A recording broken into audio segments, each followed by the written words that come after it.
Lecture dans l'Évangile de Luc, chapitre 24, versets 36 à 43. Il parlait encore quand Jésus lui-même se présenta au milieu d'eux et leur dit : « Que la paix soit avec vous. » Saisis de frayeur et d'épouvante, ils croyaient voir un esprit. Mais il leur dit : « Pourquoi êtes-vous troublés et pourquoi de pareilles pensées surgissent-elles dans votre cœur ?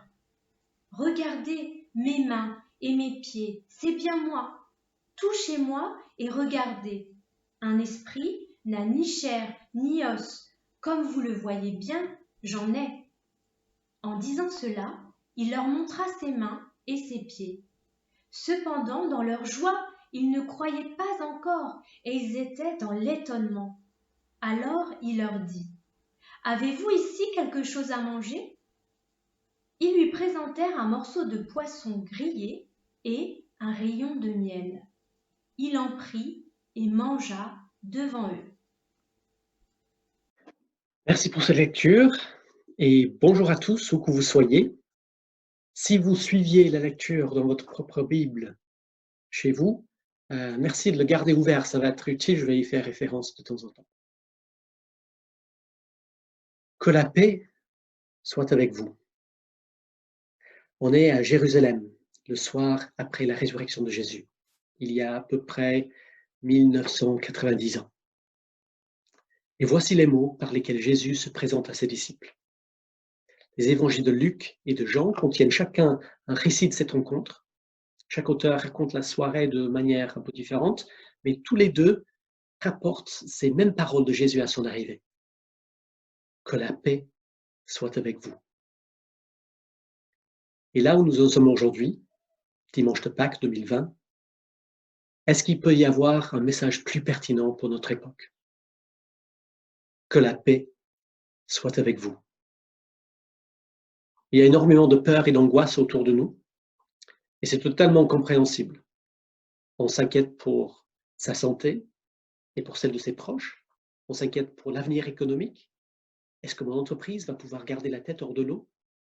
Est-ce que le système économique va tenir le coup ? Et Jésus dit que la paix soit avec vous. Qu'est-ce qu'il y a derrière ces mots ? Est-ce qu'il y a quelque chose de solide, un vrai socle sur lequel cette paix peut se reposer ? Ou est-ce que c'est juste du discours religieux, des paroles rassurantes qu'on se dit les uns aux autres parce qu'on a envie d'y croire, mais qui ne reposent en réalité sur rien ? Pour répondre à cette question, nous avons besoin de nous replonger dans le contexte où Jésus a prononcé ces paroles. Pourquoi ses disciples avaient-ils peur ? Pas de raison immédiate, Luc nous la donne au verset 37. Saisis de frayeur et d'épouvante, ils croient y voir un esprit. Oh, qu'ils sont bêtes, ces disciples. Quelle superstition ridicule. Ok. Mais mettez-vous à leur place, dans leurs chaussures, comme diraient les Anglais. Vous venez de voir votre cher ami, avec qui vous avez tout partagé pendant 3 ans, se faire arrêter, condamner et être cruellement mis à mort par un peloton de bourreaux romains, expérimentés dans l'art de la crucifixion. Ils lui ont percé le côté avec une lance pour vérifier qu'il était bien mort. Il en est sorti de l'eau et du sang, ce qui prouve bien la chose. Puis ils l'ont enterré dans un tombeau creusé dans le roc, scellé d'une immense pierre et gardé par des soldats pour empêcher que quelqu'un vienne subtiliser le corps. Ensuite, pendant que vous êtes réunis ensemble dans une pièce dont les portes sont verrouillées, tout d'un coup, ce même ami, mort et enterré depuis avant-hier, se présente debout au milieu de vous. Je pense que même les moins superstitieux risquent de se mettre à croire subitement au fantôme. Mais ce n'est pas un fantôme. C'est quelque chose de beaucoup plus étonnant, quelque chose de totalement inédit, quelque chose que les disciples ne s'imaginaient pas pouvait être possible, même si Jésus le leur avait plusieurs fois annoncé à l'avance. Jésus, exécuté en public devant tout le monde, certifié mort par les Romains, est là devant eux, bien vivant, en chair et en os. Oui, il porte encore les marques de sa crucifixion dans ses mains et ses pieds, mais il est en pleine forme. Voici donc le fondement bien solide sur lequel reposent les paroles rassurantes de Jésus. Jésus peut promettre la paix à ses disciples parce qu'il vient de leur apporter la preuve tangible que la mort est morte. C'est le premier point que je voudrais faire ressortir aujourd'hui à partir de ce passage. Soyez en paix, la mort est morte. En 2020, en pleine pandémie Covid-19, nous avons plus que jamais besoin d'entendre cette nouvelle. La peur de la mort, qui a toujours été présente au fond de notre conscience, elle remonte brusquement à la surface. Tous les soirs, nous écoutons les informations pour apprendre les sombres statistiques sur le nombre de morts dans chaque pays. Et on arrive aujourd'hui au stade où ce ne sont plus seulement des chiffres. Plusieurs d'entre nous commencent à connaître quelqu'un qui a eu le virus ou qui en est mort. Pourquoi nous fait-elle autant peur, la mort? Sans doute, c'est en grande partie parce que la mort représente l'inconnu absolu. La mort, c'est comme un grand fleuve puissant vers lequel on est tous inexorablement tirés. On sait qu'un jour, on sera précipité dedans. On voit d'autres devant nous qui tombent dans ces eaux. Et ce qui est terrifiant, c'est qu'on ne les voit plus jamais après. Bien sûr qu'on en a peur.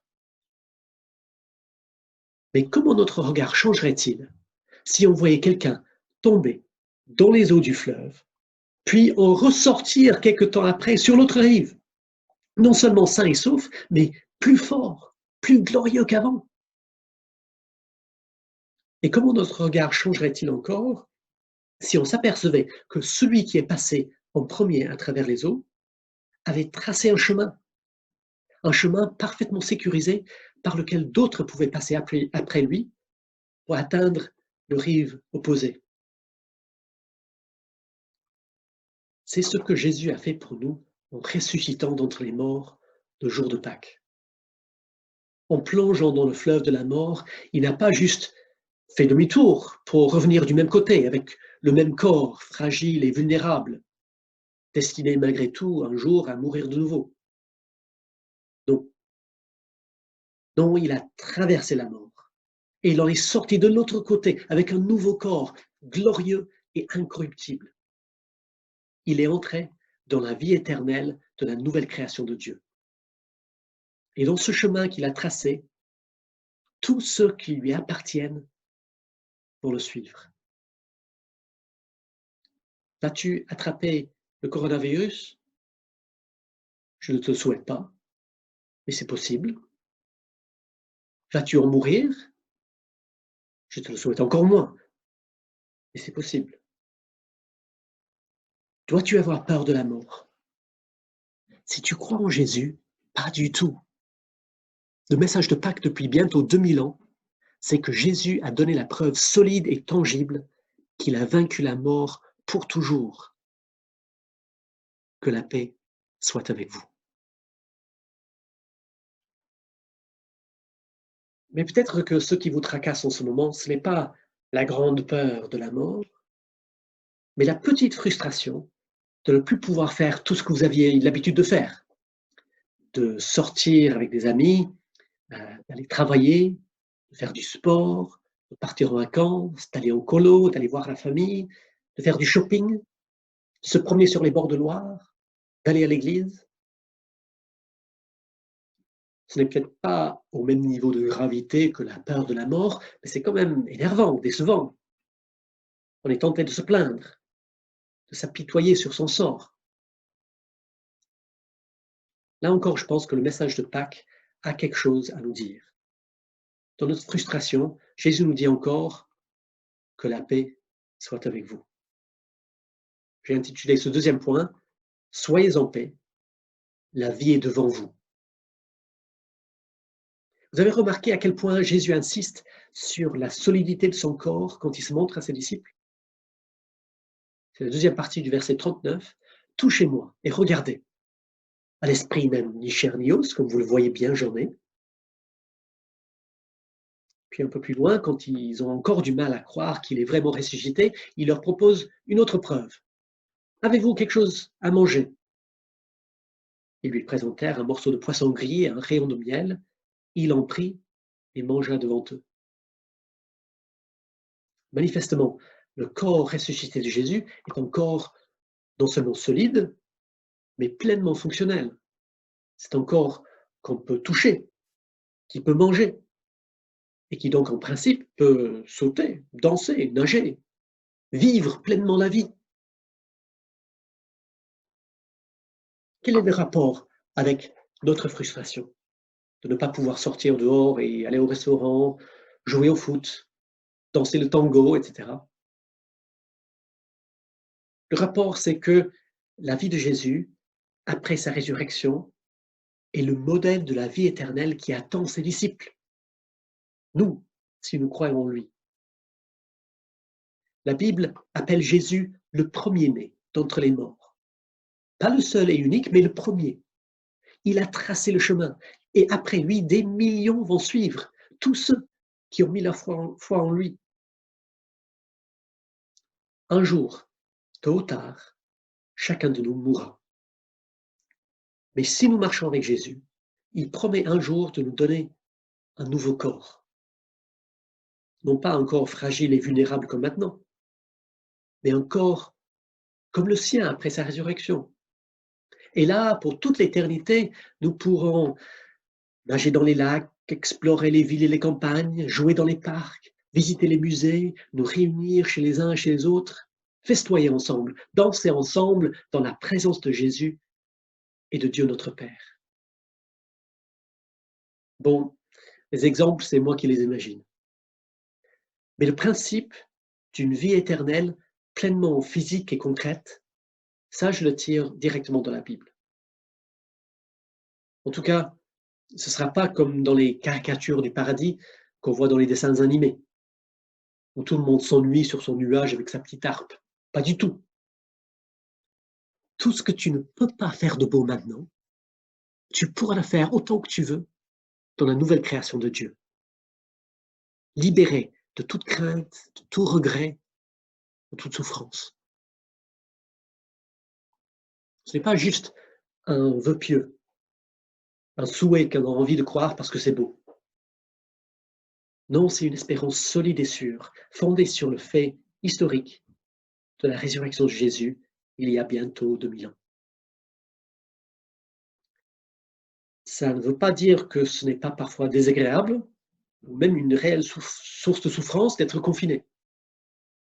Mais ça veut dire que une fois sorti de là, et j'espère que ce sera bientôt, on n'aura pas besoin de nous plonger dans une orgie de consommation pour rattraper le temps perdu.